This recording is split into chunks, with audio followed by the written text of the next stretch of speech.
Ал, ассалаумағалейкум жігіттер. Қалайсыздар, амансыздар ма? Жақсыздар ма? Мен сұрайыншы дегенім, жігіттер қазір не полицейскийлерге жаңа форма беріп жатыр ма? 2025-тен бастап осы формамен жүреміз. 2025-тен бастап, Ассалаумағалейкум. Қалайсыздар, амансыздар ма? Мен сізді бір жерде көрген сияқтымын ғой. Громкий проекттердің рөлінде отқан кісі емессіз ба? Жоқ, емес.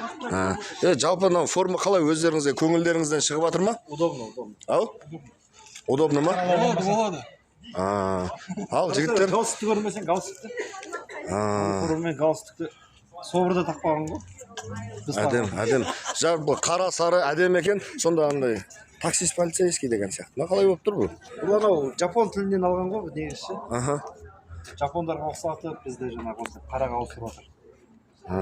Жалпы қазақ халқы көріп отырсыздар ғой, милицияларымыздың формасы ауысыпты. Ой пікірлеріңіз болса, комментарийға жекемізге жазып, өздеріңіздің үлестеріңізді қосып кетіңіздер. Әдем ма, әдем емес па? Сонда очкимен жүре бересіз ба, не сіз? Дәл солай. Бөлек екенсіз сонда. Ал, аман саулықта жігіттер, істеріңізге сәттілік. Қылмыскерлерді көп ұстамаңыздар, адамгершілік жасап тұруды ұмытпаңыздар. Қоғамға пайдаларыңызды тигізуге тырысыңыздар. Сіздер халыққа қызмет жасап жатсыздар.